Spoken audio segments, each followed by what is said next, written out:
I'm Jake D. I'm Eric. And this is the Itch. And we're here to talk about The Defenders. Netflix original series mashup of Jessica Jones. Daredevil. Iron Fist. Luke Cage. Oh, Luke Cage. The homies coming through to beat up some motherfuckers. Yep. Known as the Hand. So 5 fingers of the hand. The 5 fingers of the hand. Alright, so let's get started about. What's this story about? Obviously, it's the 4 people. Netflix series is coming together. It's like Netflix's Avengers in a sense. We got the guys coming together, fucking, interacting with each other, talking about, sort of past inside jokes that you, the viewer, would know, and whatnot, coming together to stop the Hand.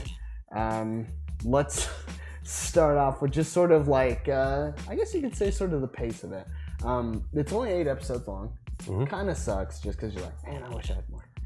But at the same time, the way the story sort of works is they do a good job of expanding sort of the universe of it. You don't have these people connect on the first episode. I don't think it's at the end of the second episode, I think, isn't it? Where it's only Iron Fist and Luke Cage connect. Other than that, Matt Murdock shows up in the third episode, and he's like, Jessica Jones, stop talking. Yeah, like, he's trying to be your lawyer and all that stuff. I'm like, that's what's up, because he goes in there to sort of back her up. Yeah, and I really enjoyed how interesting it was, and it wasn't just the simple like, oh, Luke Cage could meet Daredevil because he needs a lawyer to get out of jail, because at the end of his series, he just walks out. I really like that too. Yeah, they're like the key scene. Yeah, he drops the keys. He drops the keys. He just breaks it. He's like. Yeah, basically showing at that point, like, I could have fucking got out of here anytime I wanted, but I'm a good boy. Yeah. And, like, it takes a couple episodes, and they do a good pacing job, and I will say this, I felt that the 8 episodes, I did want more, but I am willing to wait, and I felt like it was a concluded story. They did a good job of wrapping up everything for me. There's definitely some questions that I want answered and things like that, but I'm excited to see a second season for it, or break off into their own seasons at this point, do more development for the individual characters and stuff, and then come back together for a Defenders season 2. Yeah, just about everyone has actually been confirmed for an additional season. Punisher is next. I don't know if you watched past the end of the last episode. They did the trailer for Punisher. I did not. We'll watch it after. But they did that. Obviously, John Bernthal is returning. Very gritty looking. So we're going back to Hell's Kitchen, which is sort of that. It sort of has that mentality. Hell's Kitchen is gritty. Freaking Harlem is like this sort of like semi-superhero-y kind of thing. I don't know where what's her name's at, and I don't know where Iron Fist is from. Jessica Jones? Yeah, Jessica Jones is where specifically? I don't remember. And then Iron Fist is New York. It's like New York, New York? Yeah, New York, because he talks about going back to the city because that's where his roots were and stuff. Yeah, but I mean, and that's actually good. That brings us over to our next thing. They do a good job of showing off all the characters. So everyone's got their sub characters, right? Like we have Misty from Luke Cage. We got freaking what's her name, gorgeous girl from Iron Fist. The Asian dojo girl. Yes, Asian dojo girl. Well, she owns a dojo. Yes, she's Asian. Oh my god. She is back as well. They bring back our wonderful nurse, Rosario Dawson. Our first character, basically, to weave the threads. Yeah, bring everyone back in. And then, obviously, Daredevil's got his characters back. Jessica Jones has her supporting her friend as well. I can't think of her name. And the dude's name, too. Yeah, he's actually a really cool character. He is. Really like him. I really like his progression. But they bring all those characters back, and it's so cool to see just sort of how they sort of work together and whatnot. One of the coolest things, in my opinion, is when they start to bring in the main characters sort of talking to each other is really good. Like initially they have Luke Cage talking with Iron Fist, and then like, he punched me, and then he's like, you started it, and then obviously freaking I can't think of her name. I can't think of her name. Rosario Dawson's character, and then obviously what's her name? Asian Dojo. Feel bad. I didn't look this up. But when they talk to each other, obviously, that interaction between them, for those who don't know, in the comic books, they're best friends. And in fact, Luke Cage marries Jessica Jones in the comics. Yeah. They have a kid. Jessica Jones, initially known as Songbird, before she actually becomes just plain old Jessica Jones. And Luke Cage, they have a kid together, and the best man, Iron Fist. So that's cool. Yeah, they become really good friends, and they become heroes for hire, I believe it is, actually. The nurse, Claire. Foggy is the Daredevil's lawyer friend. Yeah, Foggy. Foggy, who is also Fulton from the Mighty Ducks. That is mind-blowing to me because I loved that show as a kid. Yeah. Malcolm, Jessica Jones's drug addict friend, who's clean now. Turned straight, yeah. Of course, they do not list on this thing that chick. They have her face, but not her character's name. That's fucked up. Oh, okay, hold on. IMDb. We're just gonna go that. I spelled the Defnenders. Defnenders? You have Elektra, Colleen Wing. Colleen is great. Colleen, I really like her character. I really like all the characters. Colleen Dojo Wing. They did a good job of sort of having all the characters have equal sort of time and all that stuff. Yeah. I also like the pairing. So they did Luke Cage and Iron Fist a lot. Mm-hmm. And they did Jessica Jones with Daredevil. Yep. And sort of the cool thing is Jessica Jones never laughs. She cracks a couple jokes, but she only cracks them at Luke Cage. Yeah. Because they have a connection. She cracks them at Daredevil, but in the sense of like sarcasm. So she's like, yeah, nice ears. She's like, they're horns. Yeah. Or when he's like, who's freaking Karate Kid? It's like, oh, that's freaking, what's his name? Danny Rand. Come on, Ironclad. Yeah, it's like Iron Fist. I know.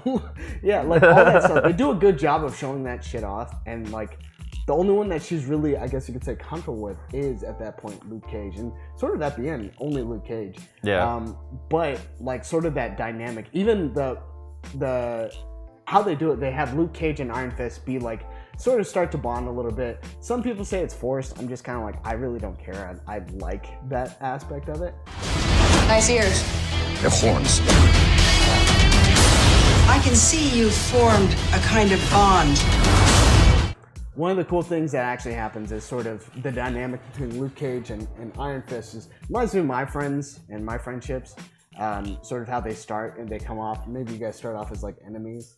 Me and Troy actually, I didn't like Troy when I first met him because I was like, you did this to a girl I liked. Oh. And then, eventually it kind of worked out. See, I think for Luke Cage's character always sees the good in people, and he always tries to give the benefit of the doubt that even in situations where he knows that a kid is doing bad things, he looks past them doing bad things, which Iron Fist struggles with. Yeah. You're a person doing bad things. Yeah, it's a black and white thing for Iron Fist to where Luke Cage sees the gray in everything. He sees the world as different shades of gray. He sees that this kid just trying to survive and is trying to pay bills and take care of his mom and all that stuff. He sees that it's a good kid just trying to live in the world and deal with the cards that he's been dealt, and tries to offer rehabilitation, basically. Right. Definitely. He's trying to offer redemption because he went through that same experience. Yeah, they all pretty much have a task when they get back. Jessica Jones is pursuing her first case ever since she stopped because of the Purple Man. Kilgrave. Yeah, Kilgrave. And also my favorite doctor in Doctor Who. And then also you have with Luke Cage, it's just rehabilitation. Get a kid whose sister died at the end of a particular movie, get him on the right path. Sister and brother, or just sister? Sister died in the show. Brother died during Defenders, right? The very beginning of Defenders. It was basically the breadcrumb they left, the very first breadcrumb they dropped for Luke to start his path. Mm-hmm. And then he's going right after he got out of jail. Yeah, it's just right up front. Yeah. And then that breadcrumb leads him to the first opportunity for him to be a hero. Right, and you know what's really cool is they also bring up the dynamic between the four heroes as far as how they're viewed in the community. Mm-hmm. For, what's his name? He's the devil of Hell's Kitchen. Yeah. They don't even really know his actual name. Yeah, I really like that because it actually showed off that the mask did something. Yeah, like he purposely keeps them hidden because he doesn't want anyone to know. Yeah. Iron Fist, think it's like he's more known underground. He's not known as Danny Rand as being the guy that's gonna fuck everybody up. Exactly. Yeah. He's just the Iron Fist that just doesn't happen to wear a mask. He works in the ninja. He works as a ninja. He's Shadow. Yeah, and then you look at Jessica Jones. They're the people that, and people turn to her and go, "Can you help me find this person? We know you're altered or special." Yeah. Gifted. With Luke Cage, he fought in front of everybody. Yeah. So they know, the community knows him as a strong guy, and they go, "Hey, what's up, man? I just heard he got out of prison." You know, yeah. Like or they see him and they're like, "Oh fuck, it's fucking Luke Cage. You can't shoot that bitch." You know, that kind of stuff. And even better, I actually noticed this. I don't know if you noticed this the first time. Apparently, there was like a thing on the internet where people were like, "Oh my god," the color schemes. So Luke, anytime you're in Harlem, it's yellow. It has a yellow tint. Anytime you're in Hell's Kitchen, it has a red tint. I did not notice that like flat out, but now that you mention it, like I can easily picture them. Right, and they did that a lot. And they actually, when they met up together, they would bring up their colors a lot because they're like at the ending is a good example. Is they had Jessica Jones. I think it was red in her background or it was purple in her background because she feels bad about, you know, blank that happened at the end of it as a result of Daredevil and stuff like that. And you're like, oh, you know, it's really cool that they did that. I was so hyped about that. Great artistic impression.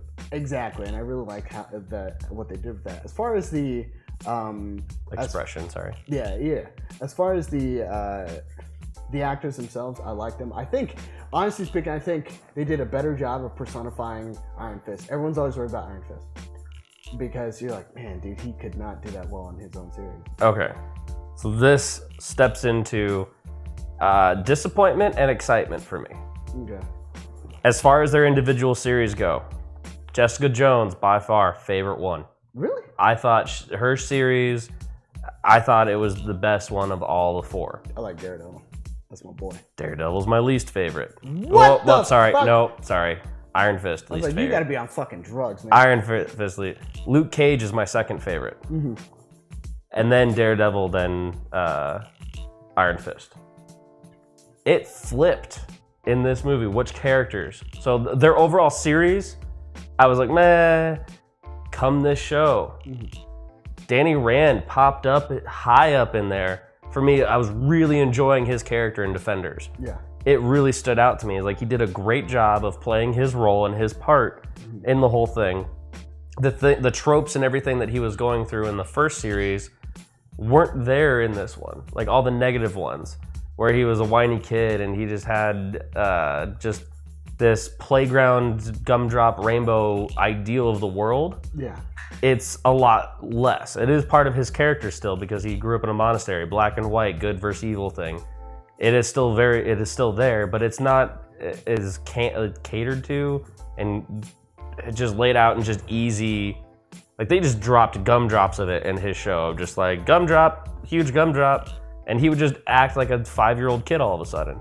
In this, he's a lot more mature. He's a lot more educated on the world. He kind of understands a little more of his limitations, and he's growing as a character. I think he did a great job. Jessica Jones, on the other hand, was my top favorite show. In this one, I loved her humor and comedic relief and her aesthetic presence. She's a very attractive woman, I'm sorry. She is super cute. Miss Ritter. Huh? Miss Ritter. Misread her. Ritter. Misread her. Yeah, it's John Ritter's Oh. daughter. Three's Company, too. Gotcha. But she's super attractive and she is great for comedic relief and stuff. But as far as her character development and even in the fight scenes, she would just kind of like punch something. she would, or just grab him and throw him. Well, I mean, she'd grab him by the belt loops and just throw him across the room because she wasn't really a fighter. She's just strong. That was actually a funny thing. They mention it, and I like the fact that they're self-aware. She's like, "Am I the only person that doesn't know kung fu?" Yeah. But, so she does a great job of it, but it left no opportunity for her to really engage in any fights other than the big street brawls. There was never a time where she was on her own doing something cool. It was always her. She was doing the Thelma thing. She had her glasses on and she was in the books reading and researching. She wasn't really engaging in like the espionage or anything like that, or in any of the super cool fights. Well, she found out Daredevil, and then she's like, yeah, I know you're the devils of Hell Kitchen. He's got proof. He's like, you got proof? Like, I had it, but you smashed. Yeah. He just wrecks her freaking camera. Yeah. But I mean, she did a great job of being the comedic relief and being present and stuff and weighing in on. Should have been more. I loved her in the very beginning episodes when they talked about not her PTSD but her drinking problem and how they really started to play that out. I was like, great, this is a flawed character that they're going to be able to progress and evolve and have her move forward. But they never really. They just time went on and she was just okay. Like She's like, yep, she needs to help people. That's it. Yeah, there was no like... Which could, I mean, it could be character progression. I mean, if we look at how Jessica Jones ended, the last scene shows her, a bunch of people calling her, and she's just like, fuck. Like, all these people want to talk to me. I need to fix my own shit. Mm-hmm. And then now, this is sort of like the first... I mean, they even say it. They mention it a couple times that this is the first time she's actually jumping into a case and wanting to actually save people. Yeah. So she's... And she hates the H word. So yeah. Ho. Oh, yeah. Whore! Yeah. That's but still, regardless. She sort of develops a little bit more in that regard. I think as far as characters, I always like Charlie I had his fucking name. Charlie Matt Murdock, right? Yeah, Matt Murdock's actor, who's English, by the way. Stick? Wait, who are you talking about? Charlie. Matt Murdock, Daredevil, the actor who portrayed him. Oh, Charlie Cox. Charlie Cox. Man, that motherfucker. I always like his performance because he does a good job of playing blind. He does. He's always like... He does a really good job. Eyes open, he's just like... His eyes stay very, like, steady. Yeah. Like, he is literally, like, he's perfected the art of just... Yeah. He's like, we can't do that. And, I mean, granted... As far as his role, I think he was a little bit of a whiny bitch, right? With the stuff with Elektra. Yes, yeah. Because he's like, I'm going to abandon this team to save Elektra. I get it, but I also look at it from the perspective of, in my opinion, I think Matt would look towards the greater good and be like really, like, torn, yes, and they can portray that he's torn, but I think he would stand with these guys that are also just as strong and capable as he is. I think they started to portray the fact that he was trying to hang up the cowl. Yeah. They did a great job of portraying that and his struggles with it and how Do you miss it? No. Yeah, no, yeah. And then just before that, they're showing him freaking out. Like, he's sitting there just, like, twitching out like a goddamn tweaker. Mm-hmm. Like an addict, wanting to jump out of his house. Yeah, because of a car accident. Yeah. He's like, hey man, you can't be around here. And then he hears the police and he's like, okay. Yeah, but it's just one of those things where they started doing a great job of wanting him to be removed from it. And then all of a sudden, he just went nosedive straight into it all. Right. And they didn't really address that at all. Like, after he nosedived in, they're like, great, we got him back, cool. And that was like their point of writing that in, was like, shit, we told him that he's not gonna do it anymore. How the fuck are we gonna get him back into being a superhero? Let's just do, oh, he's a superhero again. Well, the way I see that is because he's lying to not only himself, but to his friends and family. Mm-hmm. He's telling them, oh, no, I don't want to do it. But when freaking Foggy gives him the actual shit, he's like, yeah, I want to fucking do it. And then when he talks to, what's her name, he's like, this is my life. Yeah. Not because whether you like it or not, I can't help it, this is my life. No, he actually has a sense of enjoyment in it. Mm-hmm.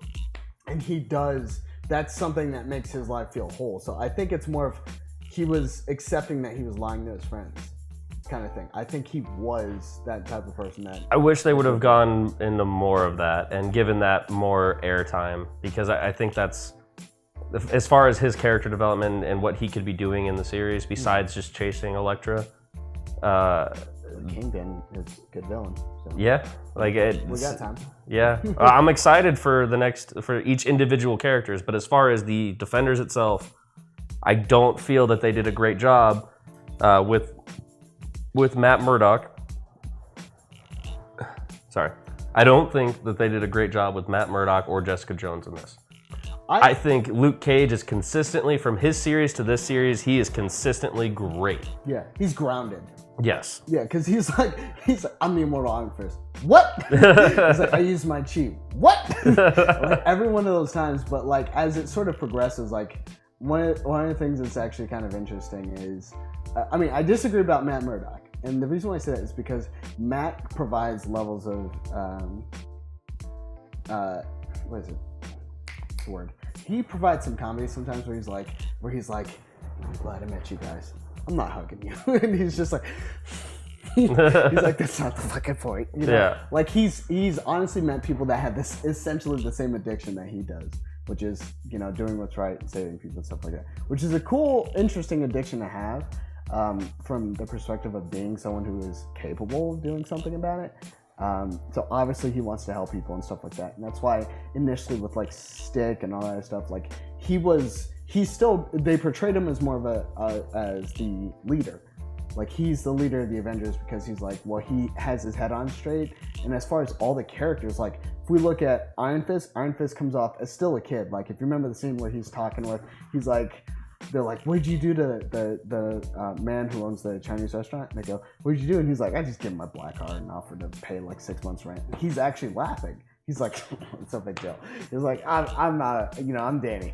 And then like goes from there. And it's just like, bitch, you gotta do more than that, you know? And then like I agree.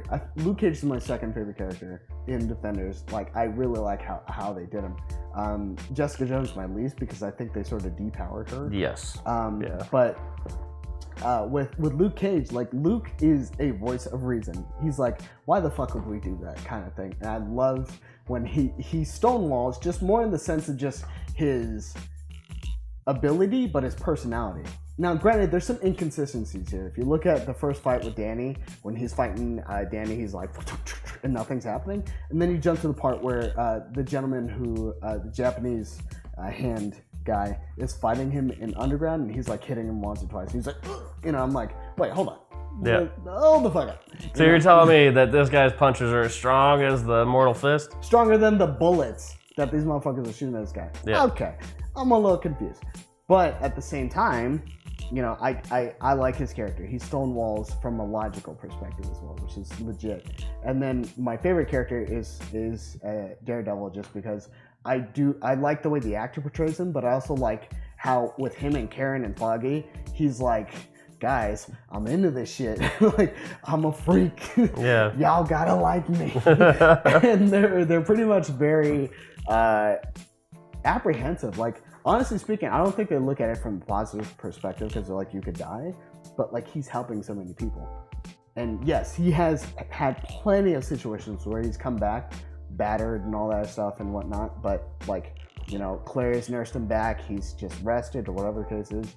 And the stuff with Elektra at the end, she might be dead, but I mean, we don't know yet. Mm-hmm. And then obviously Iron Fist, they did a better job with him because they started to portray him more as someone who's a threat. Initially, when he fights Luke Cage, he hits him with a slug, and then after that, he's just like, his fist dies down. And then afterwards, where the last fight where he's like, hey, Danny, you gotta light it up now. He's like, fucking powers this shit up and hits Madame Gao with it. And then he blasts her, and then Wu-Tang Clan comes on, man. Dude, that was an epic track to throw into that. That shit was fucking hot. Yeah. I had people complain about that on the internet, and I was like, get the fuck out. Yeah. Leave. That added so much to that scene. Dude. To the point where, like, the scene before it, when they're not playing the music, I was like, oh, cool, it's a fight scene. And that comes on, and I'm like, ah! Wu-Tang Clan coming in. I was like, yo. I had a moment in my head where I was like,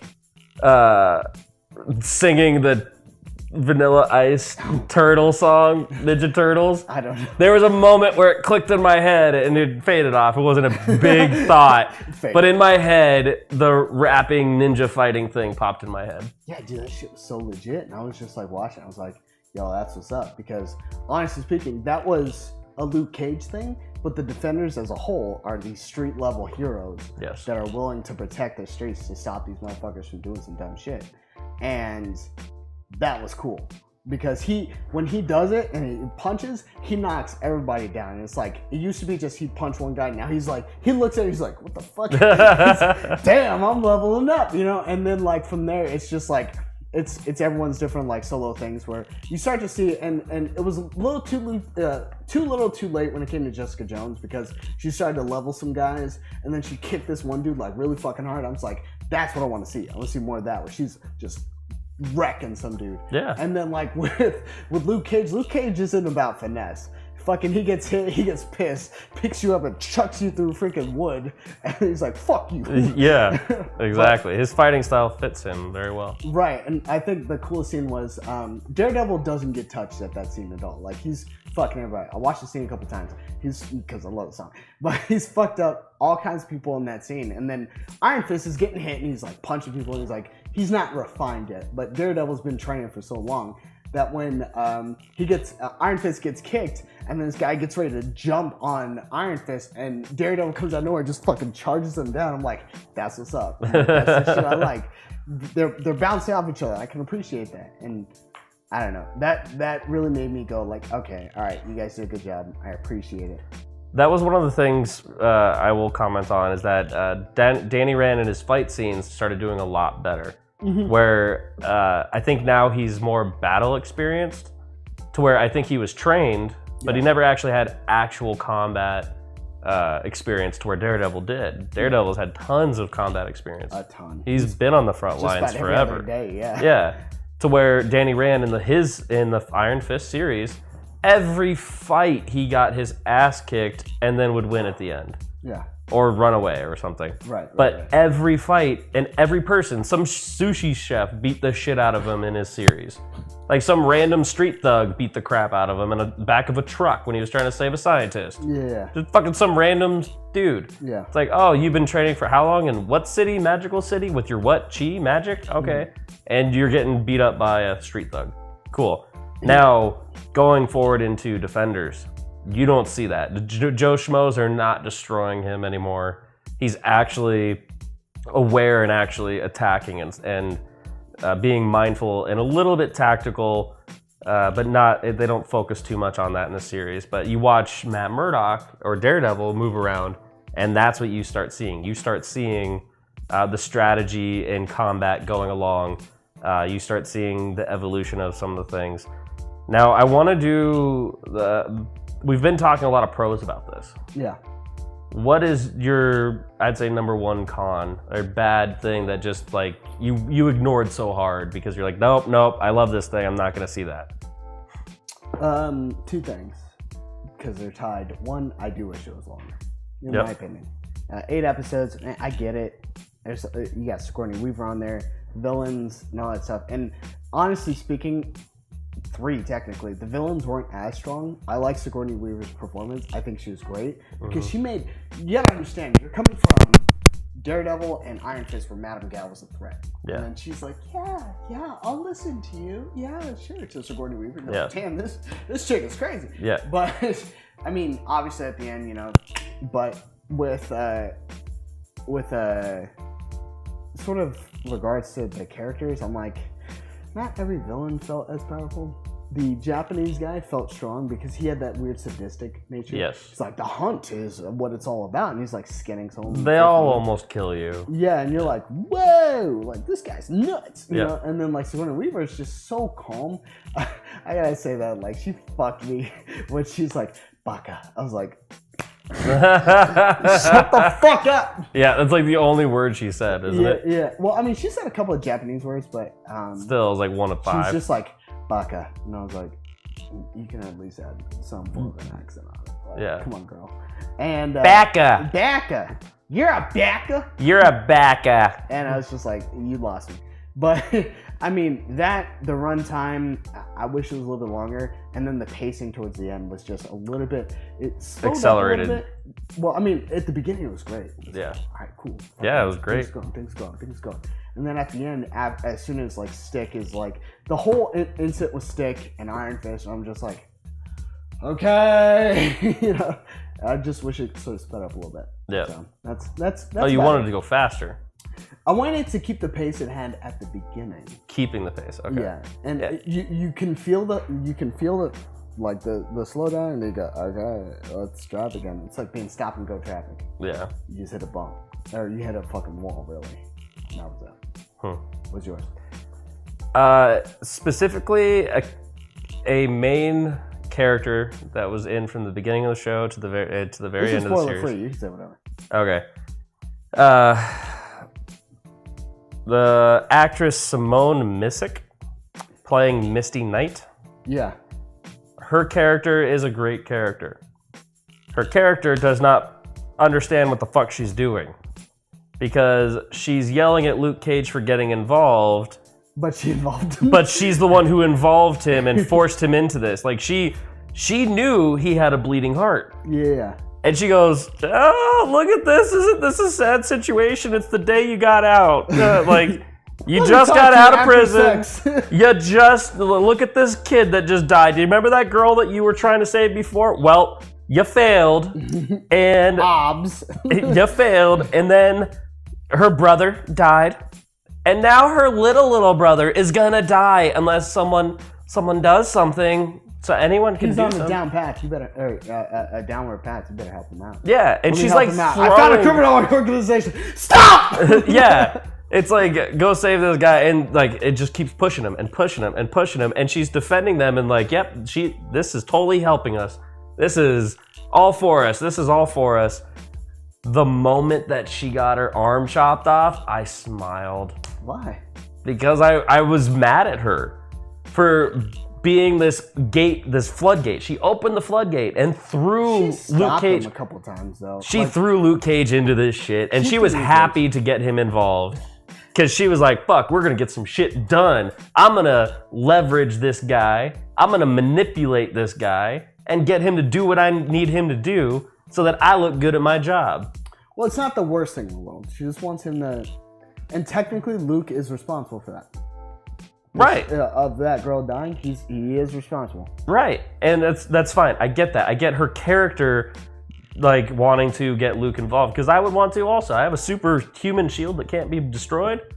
Yeah, get in front of me. Don't get shot. Yeah, get in front of me. But I'm not gonna be like, if I know his character, I know Luke Cage is a great guy. He's gonna do great things with the intent of being for the greater good. Like he wants to help people. I get that. I have that relationship with him. I know who he is. At what point am I going to be like, no, you need to stop. You need to let me in on this because I need to make my name look good and get a promotion at my job. Fuck off. If he says, hey, don't get involved, this is some fucked up shit, then at that point it's like, look, I trust this guy. All right, I'm not going to get involved. You do you. I'm not going to hold you against your will and keep like waking up your unconscious body and threatening to send you guys to jail when I'm the one who threw you into this situation in the first place. I mean, you punched a hole through the wall anyway, so you got. There's no way you're going to jail. Yeah. Let's be honest. Yeah, like I just don't understand that character at all, and it really irritated the shit out of me about how she threw him into this and then freaked out about him being involved in it later on in the story because it didn't benefit her. It's like you unleashed the dog, like you unleashed this loose cannon, and you're to blame for this. He's gonna figure shit out. Yeah, you're to blame for his involvement. You could have let him be, and he could have got involved. You had a clear conscience. Because you didn't, because you're the one unleashed, you lost your fucking arm. Good job. Well, it's part of the comics anyway. So she gets either metallic sheet, either Winter Soldier's it, or it's going to be prosthetic. Either way, Danny is the one that's helping her out for that. Yeah. Mm-hmm. And I'm sure she'll have something, but either way, I'd be completely okay if she didn't exist in the story. Like, might be Daughters of the Dragon. Daughters of the Dragon? Colleen and Misty. Oh. Daughters of the Dragon. So it could happen. We never know. Maybe a couple episodes. I don't know if they could run a series themselves. No, but it'd be a good short arc. Yeah, like 1 or 2 episodes, then just fucking. Yeah. I can get down with it. One of the cool things I actually really like though too is, and we'll wrap up with this, but out of all of the supporting characters, Colleen was probably the most involved. Yes. Because she was like, you know what? I gotta stop this motherfucker that I thought we killed. Yeah. So let's end this bitch right here. And I do not like. I forget that actor. What's his name? Mahu or something? I do not like it. So by the way, that the Japanese guy that you're talking about, Murakami. Yep, was the Japanese guy that loved the hunt. I liked him. He only spoke Japanese, and I was like, that's what's up. He should only speak Japanese. Don't speak English. Don't freaking settle. Bakudo, who's played by Raymond Rodriguez. He played in something else. Can you tell me? I could. And then the African warlord guy that originally was caught. Yeah, Swambi. Yeah. You know what's really cool? I actually like the scene when Daredevil finally puts his mask on and then he whips him with it. And then Danny's like, so cool. It's so awesome. So that guy, Raymond Rodriguez, was in Transformers as Leo Spitz. Yes, he was the crazy guy. I remember. Battle of Los Angeles, Need for Speed. God, he was the fucking captain in Battle of Los Angeles. Or the lieutenant. Second Lieutenant William something. Yeah, he gets blown up. Fuck! No wonder I remember him. Yep, that's pretty much it. What I'm seeing here. That's my Marine Corps birthday movie playlist. Battle of Los Angeles is on there. I haven't seen that one yet. You have not seen it? No, I think I started seeing it and then my stream cut out. Okay, well, but me and Leah are taking the day off, so nice if you're interested. But overall, the series was great. You definitely want to go backwards and watch the other stuff first. Mm-hmm. I don't think it's necessary to enjoy this film, but to really understand the depths of the characters, and their actual character progressions that we've been speaking on. Mm-hmm. You really need to go back and watch that stuff. Absolutely. So I would absolutely recommend it. Me too. All right. Well, with that being said, I'm JJ. I'm Eric. Thanks for watching. Bye. I'm here too. Fuck you out of here. Luke Cage. If Rosie's Luke Cage, then fucking Spencer's just